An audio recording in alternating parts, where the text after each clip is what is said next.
About to be. We are live. Hey, what's going out there, YouTube? This is SCL0320 representing JVS. I have a slew of YouTubers with me, and for the first time this season, we're actually having a live discussion, which I'm very excited about. But we're going to be talking about probably one of the most controversial, potentially one of the best episodes of Game of Thrones yet, in Beyond the Wall. All right, you guys, who are you? And give a shout out to your channel.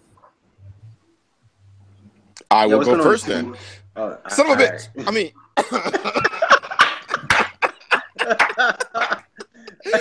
no, go ahead, man. Crickets as soon as Sam said. No, go ahead. Y'all are cracking me up. I said go ahead. You go wait till I start speaking again, aren't you? Go ahead. What's going on, YouTube? It's your boy Mo Crosby from Earth 2 Comic Cast, one of the two from Earth 2. You know what we do on Earth 2. We talk comic books, we talk comic book movies, shows, and all the other good stuff that's all comic book related. We start talking about movies too, so we like Game of Thrones. That's why I'm on here. So thank you, Sam, for having me on here. Yeah, for sure. Yeah, thank you. All right, now Anthony, you get to go now. Oh, okay. Anthony here, Drunk Anthony on this one, on Drunk Geek on the YouTube, and also there's Draw for the Squadcast. We talk about movies, relationship stuff, whatever comes to our mind while we drink, and we do drunk movie reviews. So you should come on out. It's gonna be up this Wednesday. Sure, you guys. I'm actually excited for you guys' new channel. Like, you guys got some really good talent, but then y'all got some controversial perspectives on stuff. So I can't wait to hear and be a part of whatever you guys got going on. And I definitely wanted to give a huge shout out to Chris and the Normies. They hit 10K today, which is a huge accomplishment. So I just want to make sure I give you guys a huge shout out, man. And like, keep grinding, bro. Like, everything you guys do, you put it to your all. So I just want to compliment you guys before we even start on this. Sweet. Thanks, man. I guess since you've called me out, I'm going to go ahead and do the little introduction. Hope everybody can hear me all right. What's up, y'all? I'm Chris from the Normies, and to Sam's slight discredit, we just hit 100,000. So got it wrong. 100,000. I'm so sorry. It is 100,000. A few more zeros on weight right. Get that weight right, Sam. Get that weight right. It's really exciting. The sun blotted out for us today, so we felt real special. We got a reaction channel. We do a lot of skits. A lot of us went to film school, so we're really passionate about it. Come through, check out the channel. It's dope. If you haven't heard of us, what up? Yeah, please do. Anybody that's actually a part of this discussion, you can go to the description bar below and check out their channels. Everybody, this including Drunk Anthony. I will add you. I promise, Drunk Anthony. I've got 1/3 of the Three Black Geeks here as well. CJ, what's going on, bro? I'm just here for the conversation in the illicit Blue Eyes White Dragon.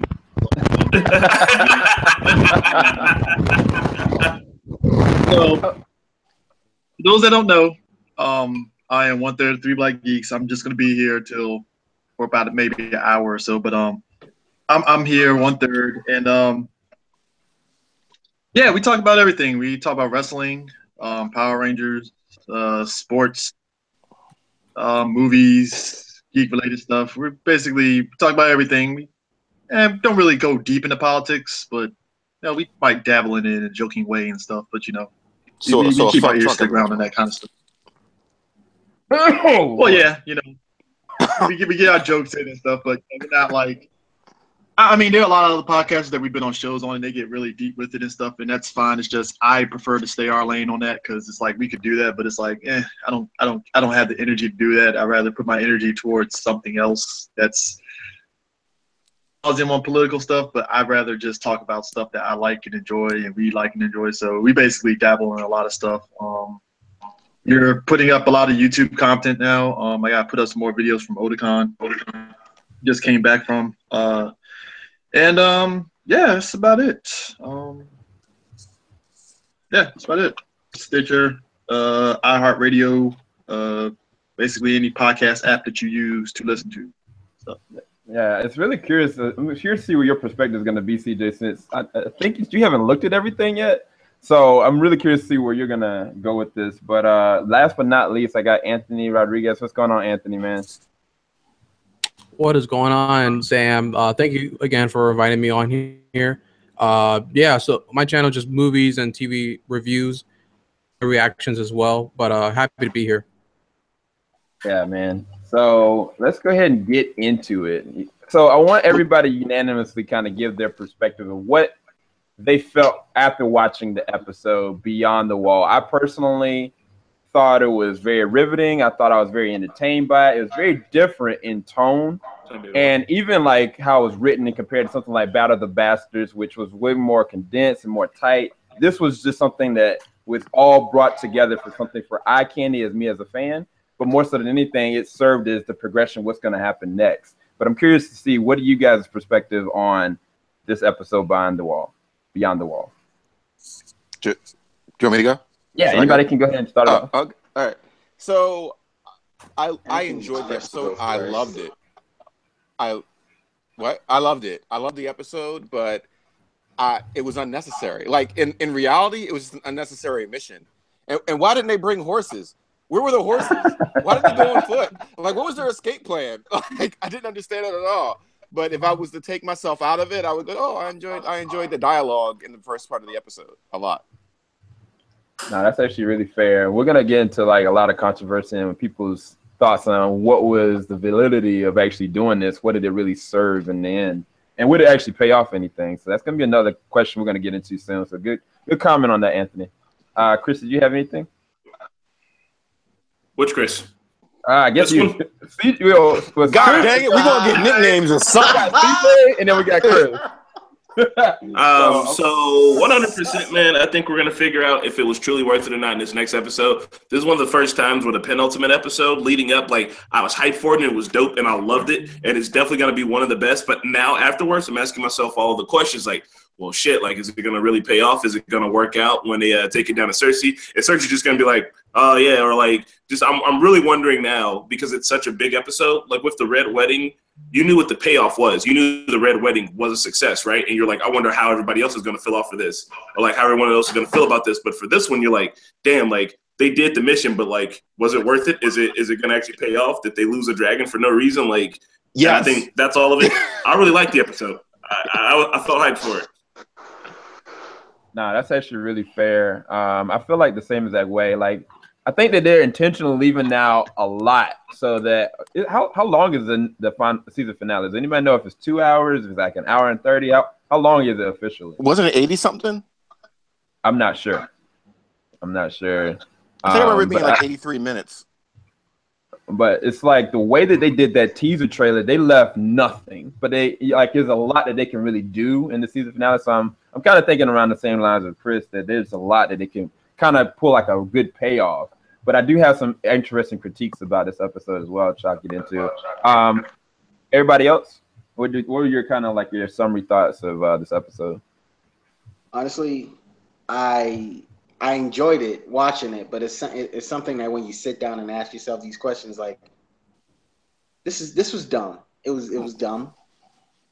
It was just very dumb. Like even from the last episode when the idea came up, I was like, this is a dumb idea. Yeah. And just looking at it, the way everything happened was cool. Like the dragon swooping in when you thought they were just about to die. Like that was all cool to look at.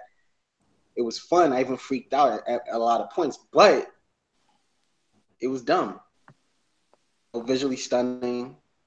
The dialogue was great, especially when Tormund and the Hound. I thought that was very funny. I loved it. But again, in the when you sit down about it, in reality of things is, well, you lost the dragon now. You're definitely gonna go to Cersei, and we all know. I know it's not. The payoff is gonna be like Cersei's not gonna be like, yeah, let's go. You know, it's worse than even. I don't think that's what's gonna happen. It's worse than even losing the dragon. You just gave the enemy the dragon. Yeah, I mean, yeah, exactly. It doesn't matter. That. Yeah, Cersei doesn't get. Oh, go ahead. Sorry, Sam. No. I was just saying we're gonna get into the ramifications because there's a trigger question I'm gonna ask you guys specifically about. You know, what did this really do, and what did this really cripple moving forward into the next episode? But I just really want to get you guys like summary because I can get a feel for where everybody really is with this episode. Anthony, I know you had like a really specific thought about Anthony Rodriguez. I know you had a specific thought about it on Twitter because a lot of people have actually been really bashing this episode, and I don't think it's necessarily merited. But I was interested in your perspective, Anthony Rodriguez, about this episode.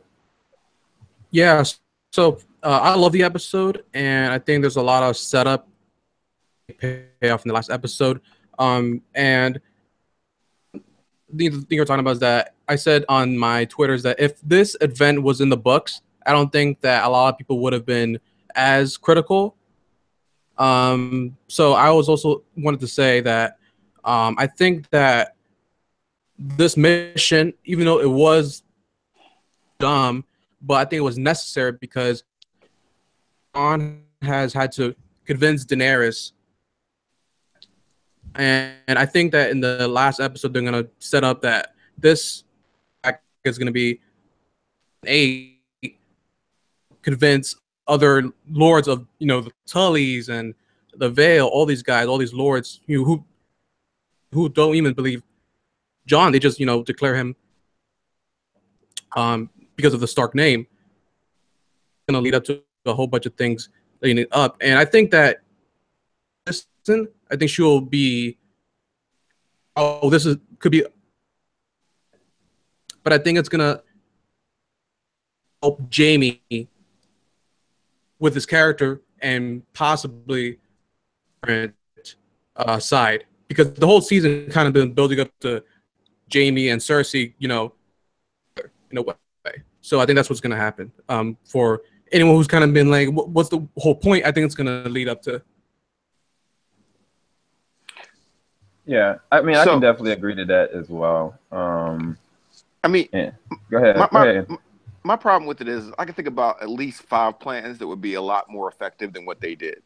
So, and I think that this episode I think why people say, well, if it was in the books, but I think this episode felt the furthest away from how the books present things to me.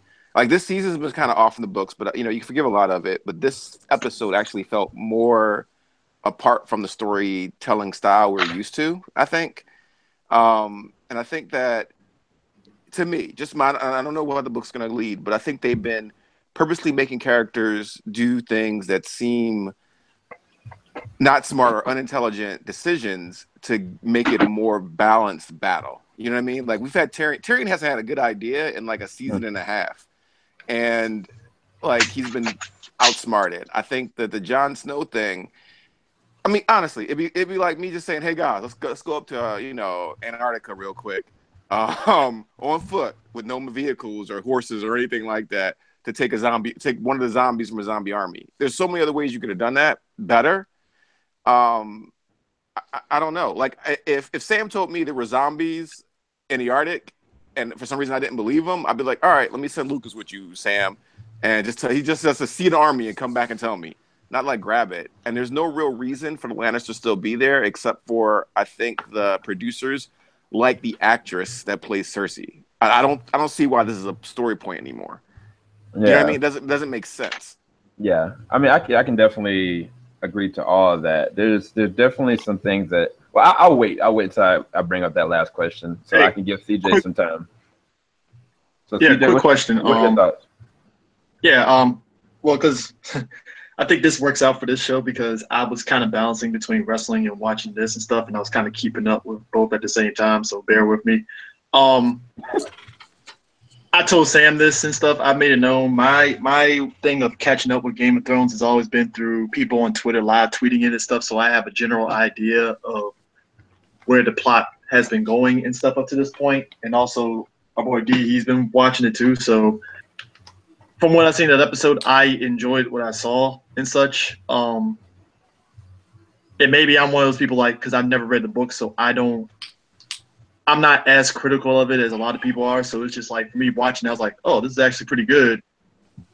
I'm liking where it led up to. I questioned, did you need 3 dragons for that fight? Because that was like OP as hell. But I did just like seeing the Night King kind of throw a wrench in that plan coming near the end of that. So I'm like, okay, this is interesting. I'm curious to see where this goes, because I swear to God, I actually thought this was supposed to be the last season of Game of Thrones. I guess there's one more season left. So like, I was like, okay, shit, all right, this is happening. This is actually all right. Where are we going with this? Yeah. So I mean, that's where I'm at. I'm all about the journey and stuff. So I'm not as critical about this episode, but actually, this kind of leads to a question and stuff. It kind of leads into this. So, just the Game of Thrones hardcore fan base, are they as critical about the show, especially coming towards the end of this series? Like, have they been like this since the beginning, or is this kind of like 50-50, kind of like they enjoyed it? It's been escalating. Like, people are really losing it over one way or another. Like, some people are like, man, this is the greatest episode. I can't believe this is coming to an end. Some people are like, I need more. Some people are like boycotting like this potential prequel series. People are their expectations are rising, and I think with the rising of their expectations, like there's gonna be a lot of letdowns. There's gonna be a lot of extra critical people. In this season, I've had more people like comment to me like, "Why didn't you remember this? Why didn't you remember that?" I'm like, dude, calm down. We ain't even got there yet. You know, like we haven't progressed to this point of the story yet. But I think that personally, I think this is a really good segue. I feel like this episode, in so many different ways, the sacrificial lamb. What I mean by that is from the first advertisement, I don't know if any of you guys saw it, like there is this advertisement of the Night King and this dragon. And I at that point, I was like, is that one of Daenerys' dragons or he got his own dragon? I already in my head was like, okay, one of the dragons is going to take an L. I thought that in the very beginning. But then even from a story standpoint, kind of like what Chris actually said, that there are certain progressional things that have been happening that have had to set up for something else. I think that this is all leading up to Cersei's demise. There's no question in my head, and I can probably say you guys can agree, that Cersei will not, even if they bring her, you know, a walker or undead, she won't care. Nope. She this is not something that she cares to do. She wants to keep what she has, and she would watch everybody else burn as opposed to it. So the whole idea that they could convince her made no validity to this episode. That is the reason why everybody in their perspective is like, why would you think that doing all this and potentially sacrificing so many great warriors would make any actual compensated sense? And a king. But from a story standpoint, like Anthony Rodriguez has actually said, there would have been no way that Daenerys would have really gone for it. It would have taken so much more time. By the time that Daenerys really would have actually come for it, the White Walkers would have breached the wall by a certain point. I can completely believe that. But for me, asking you guys, do you guys think that this episode was more so the sacrificial lamb to set up what happens next, specifically in the season finale and specifically what's lining up next? Because I really feel like that's what actually happened. Like all the promotion, all the setup, like all the rushing was really trying to just progress us to get like, okay, now Daenerys knows. Now we have no choice but to go to where Cersei is without bringing hellfire down and killing everybody. Now this is where the conflict really is going to be laid to rest. No matter what, somebody is going to die. People are going to legitimately die in this one, which I think that's the reason why people didn't die in this episode. I think they waiting for the next episode for that. But I'm just curious to y'all guys' perspective about the episode and why so many people have issues with it. And it makes sense. It makes sense. What now, they Sam, did makes sense. Oh, I'll say it now. I know, full disclosure, you don't spoil stuff, but you have to assure your viewers you didn't look at spoilers. It's why you're saying those things. Oh, yeah. Full disclosure. Yeah. Some people have been doing this whole quote-unquote speculating. It turns out they actually read the spoilers, and I'm like, you guys are dicks. Oh, yeah, I didn't. You mean spoilers for the last episode? You mean spoilers for the last episode? Yeah. Oh, yeah. It's like people putting up YouTube videos speculating, and then it turns out, because, like I said, I don't give a shit about spoilers, but I was like, you didn't really speculate. You just spoiled it for everybody, but you tuned it in as speculation. This is, wow, that's a dick move. Fuckboy shit. So, look, man, I totally think that, one, we did have some solid L's in this episode, man. We lost Thoros Samir, who was drunk and a badass and could bring people back from life. So, like, that's a solid character that's gone now, who, like, could have played my spirit animal in the war to come, right? Should be. Also, though, I had this question, man, for everybody being like, it was a point of mission, like, as long as the Lannisters are waging war, then like what are the other options that they were going to be able to go with that wasn't just straight up attacking and burning everything? And I also thought that Tyrion's idea for hitting Castle's Rock, that was like the same idea that I had. I was like, yeah, like take us home, like they're going to want that shit. That makes no sense. I mean, I thought it was a good idea, but when I saw what happened, I was like, oh yeah, well, that makes sense why he shouldn't did. I'm just saying, I'm not a tactician, but I would have went for that move too. So Yeah. I'm not trying to say like I'm super tactician or anything like that, but somebody posted up a comment I made like 2 years ago. So Castle Rock holds no value, right? It has nothing. You had Highgarden, which is the food and winter's coming. Then like that's what you protect. Like the gold doesn't mean anything. So if anything, if they even put it up in the story that really Tyrion was directing this because he didn't realize it was on selfish reasons because that's his birthright, that would have made more sense. But from a tactician, like from a like strategy standpoint, what did Castle Rock offer? It offered nothing. Like I thought they were sending a message. No, I mean, what message? Because the same message you can take by taking King's Landing. And it's not like the dragons, they keep saying like these are nukes or whatever, but we've seen the dragons direct their fire. You could go to the Red Keep and burn it down and leave the rest of the city fine. Like they're still burning down a capital where people live at, man. If I see somebody burn only the White House, I'm like, damn, I can't. Burn an army.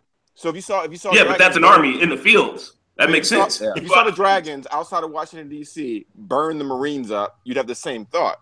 And if you prove it to Daenerys that this is the more important war, everything else doesn't really matter. And we've seen King's Landing people, they don't really care who's in charge. They don't really care what their kings do. They don't. Like 1 minute though, they're throwing like, feces at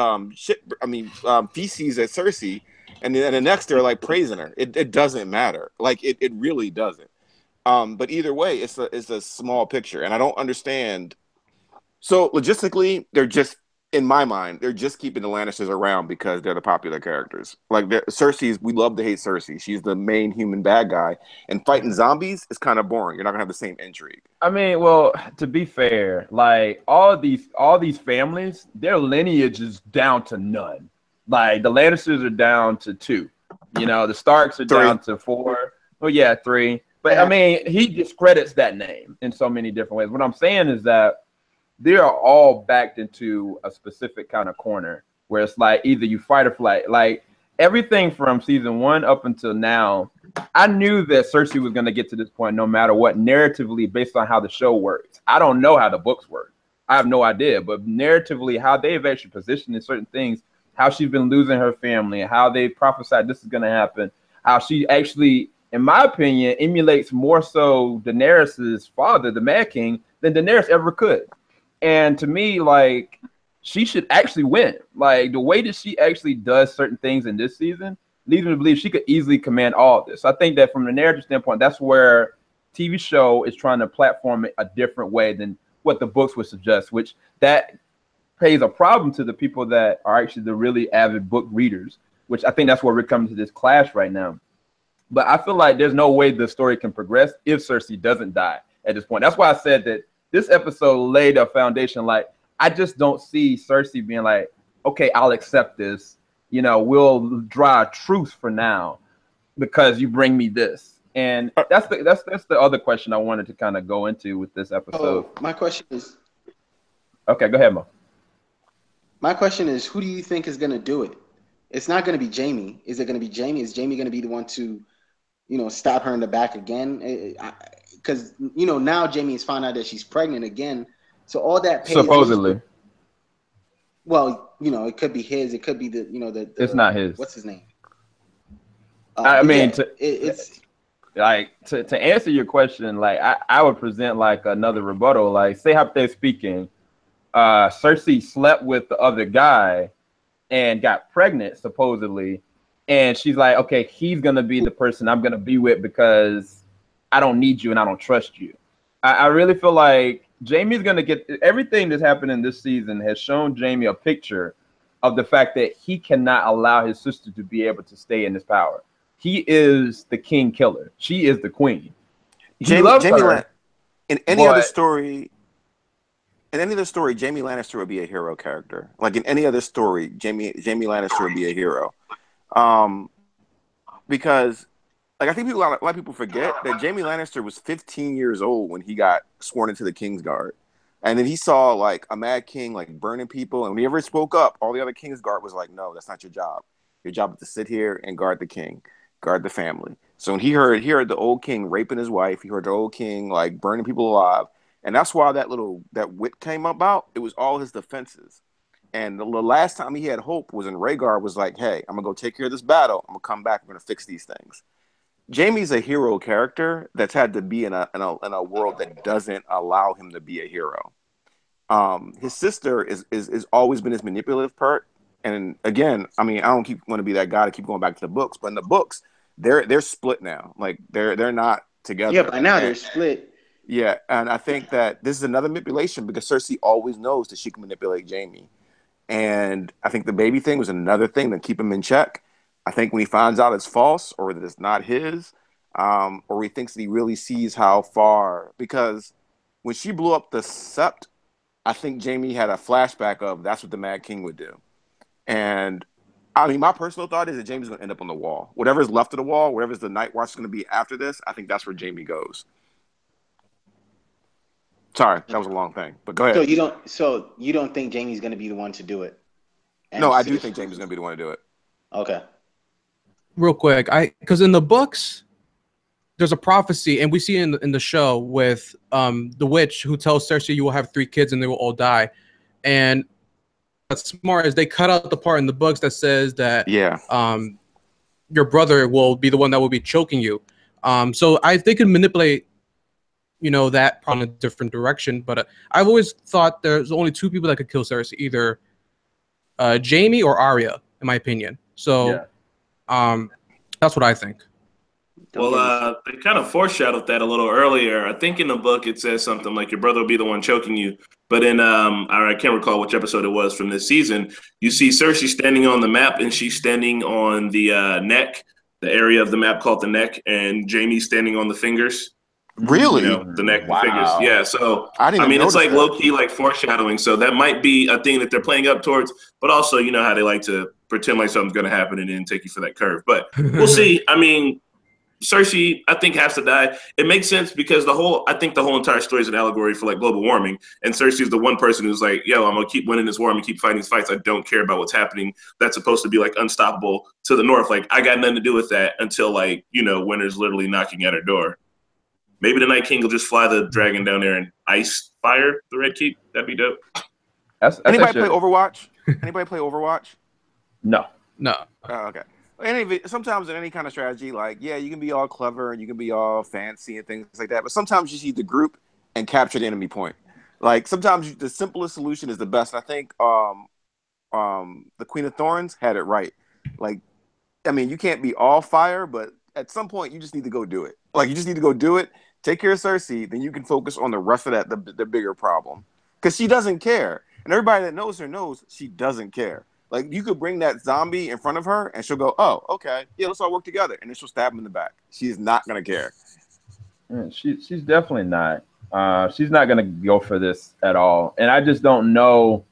I don't know what she's going to do. I don't know how she's going to double cross everybody, but I know it's going to happen. I'm curious you guys' thoughts on what will actually take place in the season finale, if any of you guys have any inkling of what could happen, what could turn this way, who could die. I'm just really curious from you guys' thoughts about this, because all this is speculation, unless you've been reading spoilers. Has anybody here been reading spoilers? Just no, I prefer to try to guess. Okay, all right. So what are you guys' thoughts on what's going to happen in the season finale? Ice dragon. What in the world? What was that? I'm saying, this is CJ. I expect chaos to reign now that the Night King actually has a dragon of his own. So I'm curious on the wild card that he's going to pull with that. But other than that, I expect there to be a swerve of some kind. I don't know where, but it's going to be a swerve. I don't know who's going to be. Do y'all think it's going to be? Do you think that ruin they were in? Do y'all think that's the God's Eye?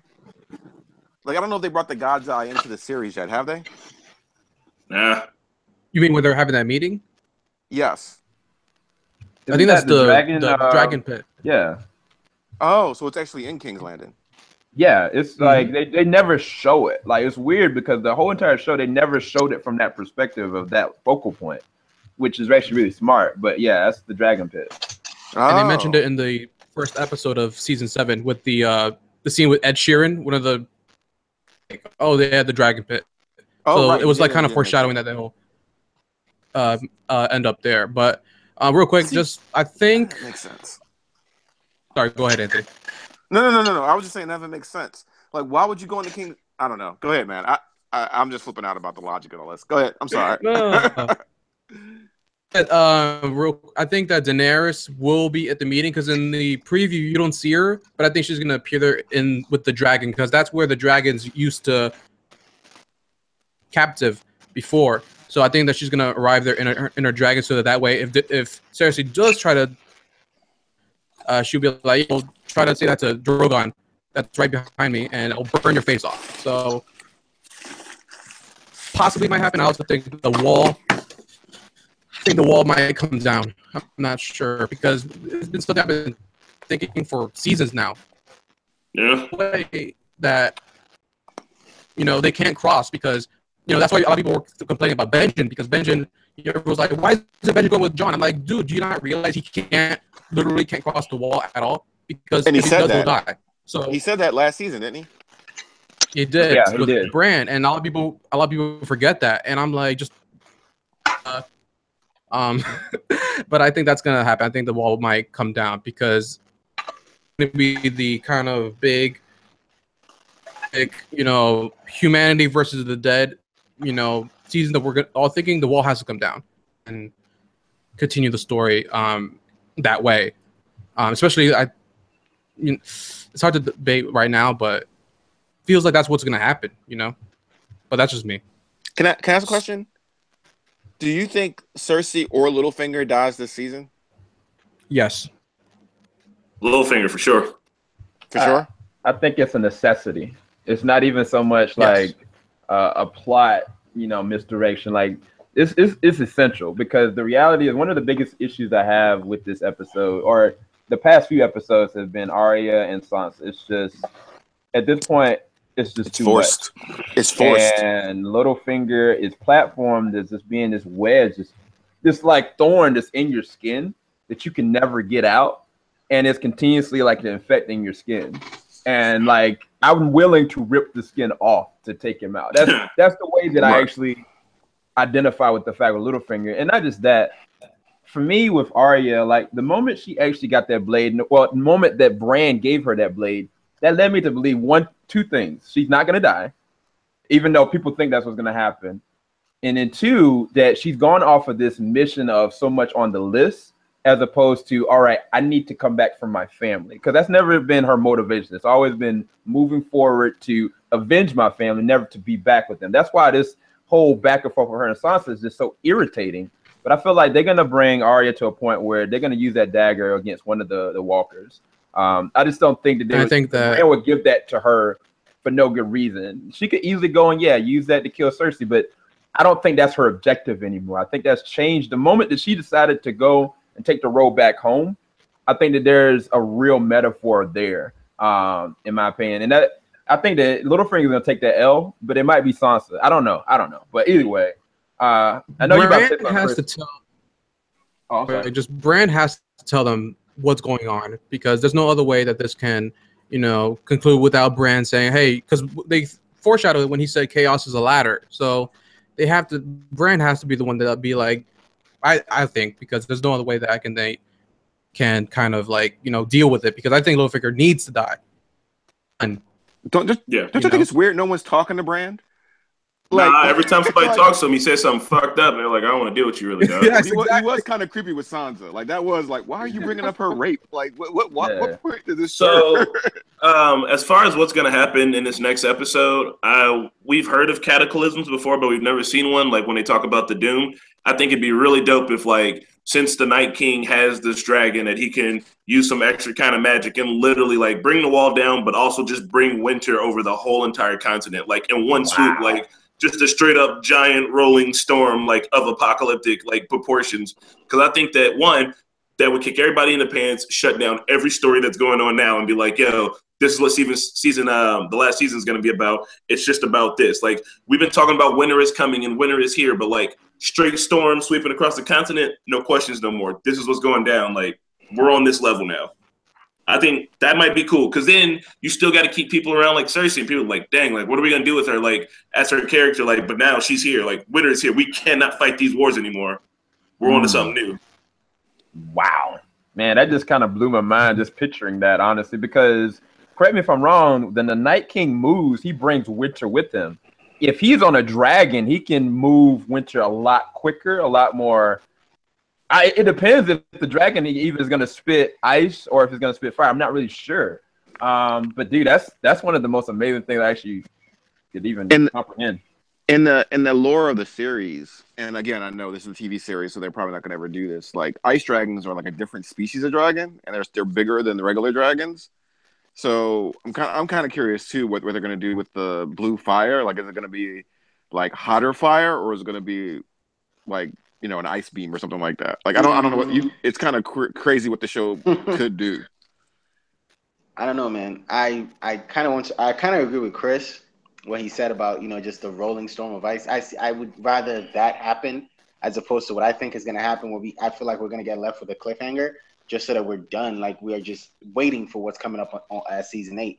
I just see not a lot ending. When I say not a lot, like not every storyline, not every point just ending. I think, I think because I saw on the season, on the episode 7 trailer, they all come, like she comes with her Dothraki army and, you know, her the Unsullied. They all come out to King's Landing. Like it's a rack of them. So it's not just some. She has all of her army just for this meeting.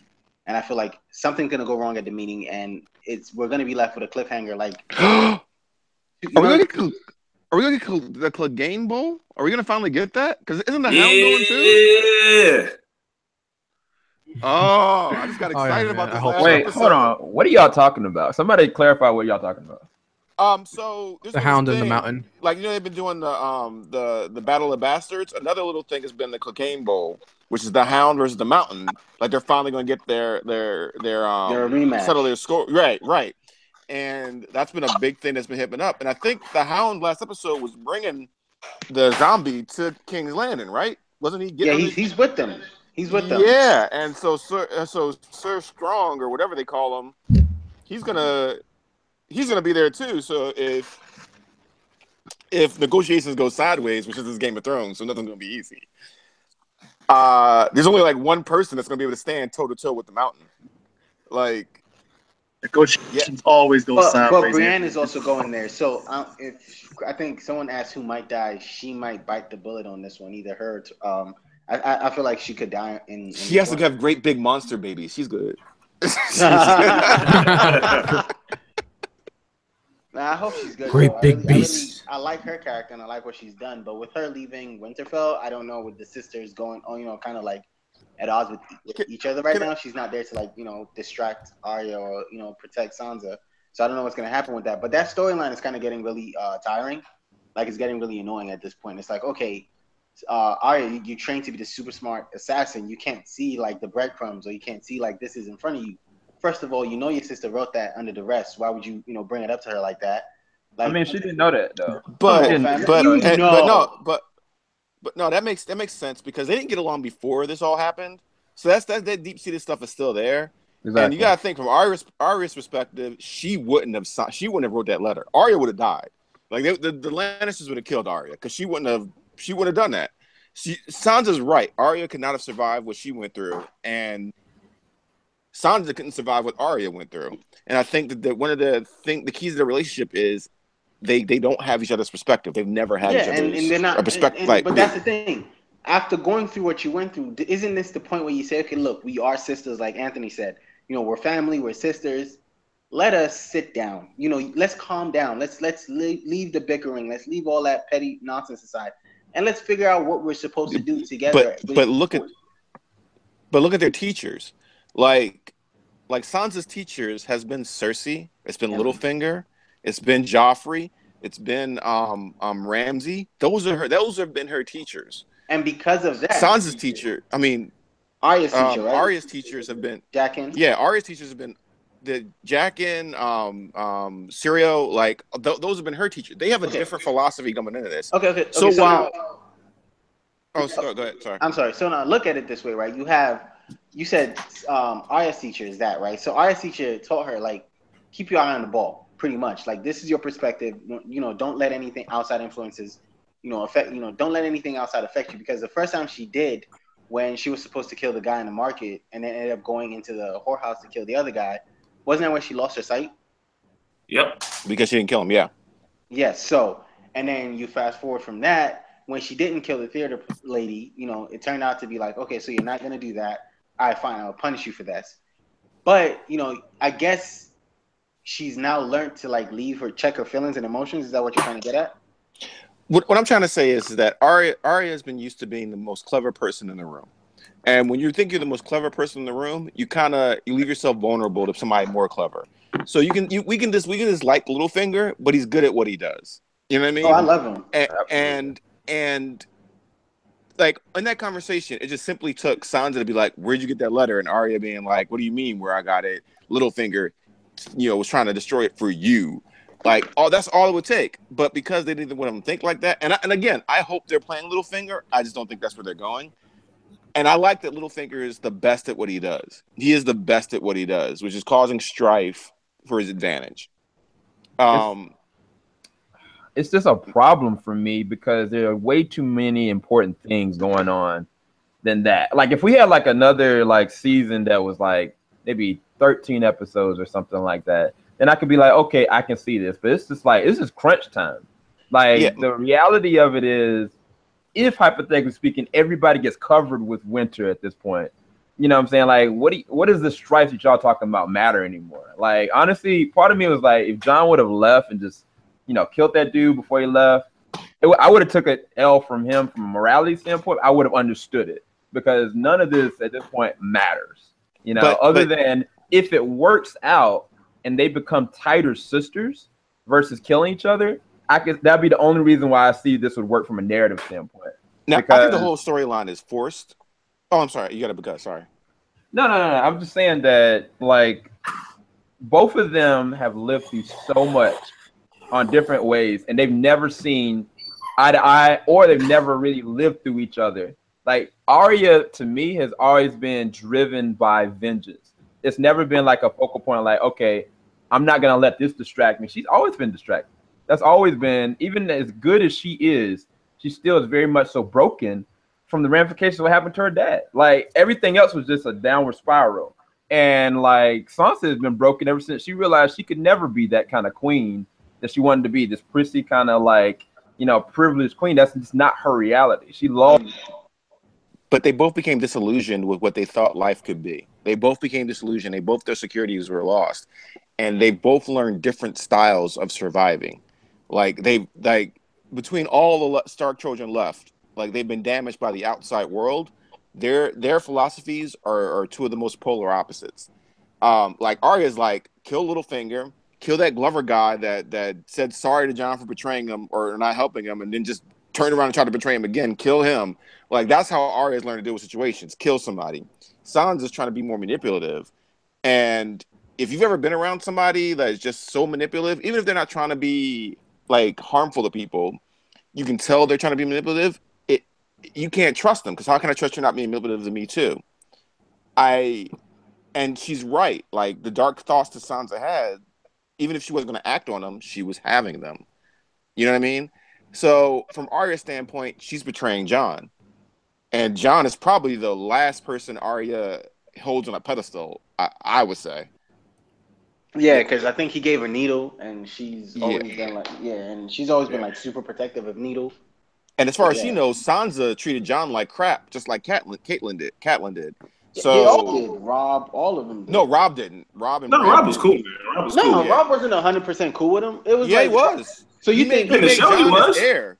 He made Jon his heir in the books and the show. He made Jon his heir, and Catelyn was like, no, because Catelyn was thinking generations ahead. She was like, you make him your heir, it's not you. He won't betray you, but his grandchildren will go after your children. Like Catelyn didn't like Jon. Sansa didn't like Jon, treated him horribly. The people that treated Jon like a brother was Robb, Bran, and Arya. And I don't know about. I think Rickon was too young. Maybe Rickon. He's a kid. He probably liked him. Probably, what's a bastard, talking John? about- Tell me what a bastard is. Are you a bastard, John? With how Arya and Sansa have really been going, I'm hoping that there's a bigger plot that we don't see, because you're right. It does kind of seem, for every time they cut back to it, I'm just like, there's so many other things going on that are more interested in this. I really hope that this pays off. And if it pays off with Littlefinger's death, it would make sense, because Littlefinger started this whole damn war. So, like, I would like to see him solidly go down, or just even if they're at each other's throats and it looks like it's about to go for the worst, and Bran will roll up on his wheelchair and take a break from being a stoner. Yeah, can't Bran end all this? Like, hey, this is what happened. I saw it all happen. Also, that's it. And then I'll be like, oh, I guess you could have told us that like hours ago, but we'll just go handle him now. Or maybe he already said that. Because logically, it would have made sense if he would have already told him that, and maybe he's just letting them. We're just seeing it all play out. I don't know. Like that'd be cool. But on that note, man, I gotta skate out of here. I have a ton of editing to do, and I gotta be up super early. So it's been real though. Next time y'all get one of these together, man, let me know. To all the lovely viewers checking out, I saw y'all down there in the comments. I talked with you for a minute. Make sure you check out everybody else's channel over here, man. They got a whole list of some dope reactors. So I know you guys are into it because you're here watching it. But make sure you show everybody some love. The show. Yeah, thanks for coming out, Chris, man. Congratulations on the work. Thanks for having me. Yeah, anytime, bro. We're gonna definitely try to redo this for the season finale, which whatever way that goes, we'll be back and do this again. So we definitely send you guys an invite for that. All right, Batman. Stay up. Peace. Peace, bro. But yeah, dude, I just can't. It would pleasure me so much if by the end of it, Arya was wearing Littlefinger's face and came up to Sansa like, I kind of knew he was trying to betray us all, so I kind of killed him. So I'm wearing his face now to become Littlefinger for the, something like that would be an amazing payoff. Even if it wasn't that dialogue, like the ending was like Littlefinger somewhere dead, faceless, and Arya just kind of like using his body, kind of. But that's just not what I think the platform is going to be like. So I don't really know, but they need to resolve. They have to resolve it in this episode. There's no other way. Or no other way. Oh man, CJ left. Oh, okay. Does this seem kind of short-sighted for Littlefinger too, or does you think he's blinded by his want for Sansa? No, he is threatened. That man is worried because the simple fact is he knows Bran's power. He knows Arya's power. He definitely is threatened by Jon. At first, he was like, okay, I can pit Sansa against Jon Snow, but now it's like, what are you gonna do? And I think that's the reason why he used that inclination for Sansa, like fight your war in every direction. And it wasn't even about the war. It was about like everybody that's her sister, like her brother and all this kind of stuff. So I think that he knows that this is a real threat to have the wolf pack here. The Starks are here. And I don't think any of them are really gonna die. It would shock me if Sansa, hypothetically speaking, killed Arya. I feel like that would be the craziest, stupidest letdown. Or even if Arya killed Sansa, it would be the stupidest thing I think the show could ever do. What do you think the knife was about?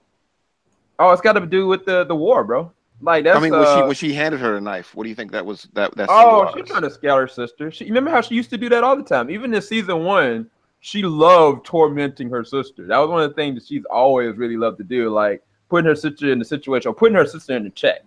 When her sister feels like she's at this high pedestal. I feel like that was kind of like a sibling rivalry kind of thing, but really like, okay, I could kill you, but I'm letting you live kind of situation. That's the way that I've kind of perceived it. It's just annoying because Sansa is so fearful that she could do something stupid. Like she could sit there and go like, all right, I want to get my sister killed. But really, I feel like Brienne might be in the most danger out of everybody.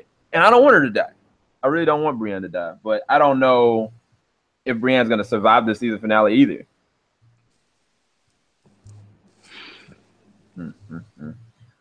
All right. I'm being told I gotta go to Squadcast. It was a pleasure, guys, as always. Oh yeah, man. So what I'll do is we'll end out on this note. Can everybody give like their rating for this episode? I know there's a lot of different ups and downs. My issue with the episode is really with Sansa and with Arya, but I still get episode 10 out of 10. I really loved it. I feel like it's a different breed of greatness than something like Battle of the Bastards or Hard Home. It was totally different in tone, but it was progressional, and it was definitely deviant from the books, but I thought it was a great episode. That's the reason why I left it at 10. But what did everybody else give it, and what were your closing thoughts on the episode? 1 out of 10. Go first, Anthony. Other Anthony, go.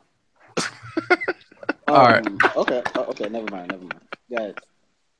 No, Crosby, you could go first. All right. Well, out of 10, I give the episode like a 9.5. Like I can't. I'm not gonna go 10 because I had issues with it, but it was definitely the best looking episode. It was definitely the most visceral. Like I actually feared for a lot of people. Like seeing Tormund ask for help. Like he's supposed to be one of the best fighters, but he was like, "Yo, I'm about to die." Like he had the fear of he had seen his life flash before his eyes. Like seeing that happen to him. Like I was like, yeah, this is definitely like. And then Gendry running and almost like almost dying. Just had to make sure things happen. Daenerys losing the dragon. Again, I have my issue with the plan and a whole bunch of things, but the whole episode just felt really good to look at. It felt, so this is the plan and this is how they felt like doing it. I had issues with it, but it was a really good looking episode. It was good to watch. The dialogue was awesome. My issue with Sansa and Arya aside, that conversation between the two of them was awesome. When she when she gave her the dagger and was like, okay, go for it. Like, I dare you. Like, so let me see how, are you about that life or what? Like it was definitely one of the better episodes I've seen, like again, just removing my mind from it and watching it as if, as just, oh my God, this is great TV. But there were a lot of things that I questioned exactly after watching it the first time and sitting back on it. So I'm leaving it a 9.5 out of 10. Okay. And Anthony? Who? Am I Anthony? No. Right. I was talking both Son of of you. How about we do Anthony and Tony? Like, how about we do that? Wait, which one is Tony? I don't know. Oh Leave my it up to God. them. Okay, drunk Anthony, you go. Okay, so for all my complaints with the logic of this episode, I gotta say I was on the edge of my seat. I feared for Tormund. I loved seeing Gendry. I don't know. The dialogue was great, and I gotta say, I argued with Demetrius about this. Like, this is movie quality. We got movie quality television. We're getting like a movie every week. Yeah, we are. And I gotta say that I'm floored by it. So really, I'm nitpicking, and even the biggest plot holes, even the magical transportation they got now this season, is me nitpicking because I'm loving everything about it. So I'm gonna give it a 9 to a 9.5 just because I'm gonna be stubborn. But if we had to take this back at any other time period in TV history, there's been nothing like it. Nothing even close to this. Period. You know what I mean? So if I've been a dick about some of my opinions about it, like, forgive me, please. But I love it. And on that note, I'm being buzzed that I'm late for the other thing. So Sam, thank you very much. Other Anthony is still my rival. Nemesis. And Mo, next time, my treat. I'll see y'all later. All right, man, I got you. All right, drunk Anthony, be easy, bro. All right, Tony, you last but not least, man. Yeah, so I absolutely love this episode. I don't get the critiques about it. We got Jon offering Longclaw back to Jorah. We got the Hound. We got we got a polar bear walker in this episode that nobody even talked about. And we got one of the most intense episodes of Game of Thrones ever. We got dragons. We got everything I ever wanted. That episode's perfect in my opinion, and I thought nothing felt wasted. And some people feel the season feels rushed. I disagree with that. And I love the fast pacing, and I love that they're not wasting time. They feel like they're not wasting time all this entire season. So this episode was no exception, and I think this is a perfect episode. Yeah. You don't have a problem with fast travel this season? Because fast travel this season was fast. I don't have a problem with it because it's so dumb. Because I don't want to waste 2 episodes on just 2, companions talking. What's the point of that? Like, we got the other seasons, but like, you want to waste. That's how the season didn't have 10 episodes. If it was 10 episodes, I would have had no problem. But they don't feel like they want to waste time. So there's no point of, episodes for one character to go another place. It doesn't make any sense. So for me, it doesn't. I don't have a problem with it because ridiculous. the thing that Anthony said, Drunk Anthony said, that these are movie quality. In movies, there's two different kind of types of movies. There's movies that try to crash like total different books into one, Dark Tower, or Last Airbender, and there's movies like The Lord of the Rings that could really expand and extend out. And for time's sake, they have to do certain things to keep the pacing going. When I think about The Return of the King, and I made a comment of this on Twitter, you think about them darn eagles coming and saving Sam and Frodo, like, there ain't no gosh darn way them eagles would have made it in time before the men would have freaking burnt to death. Like, it's just not practical. But from an entertainment standpoint, the thing about this episode for me, this was the most entertaining episode of Game of Thrones I might have ever seen. Yes, I'll agree with that. Battle of the Bastards, that was one of the most amazing spectacles of story and progression and cinematography that I had ever seen. I can go and try to compare the two, but the entertainment level are totally different and tonally different. Like, this is just a totally different episode. So it's like, in its own right, absolutely, this is the whole entire season. They've been speeding through and jumping clips, jumping areas. Like, even how, like, Tyrion came from this location, this location, from like Dany going and flying from this location. It doesn't make sense, but that's not what this is about. It's about the progression of where are we going? How are we going to get to winter? Now that winter's here, are we going to sit there and stall for time? Are we going to go, all in? And I think that they had to sacrifice that. Like that's why I said that this episode was a sacrificial lamb from every standpoint. This made no sense. There was no way that Dany could have made it there in time.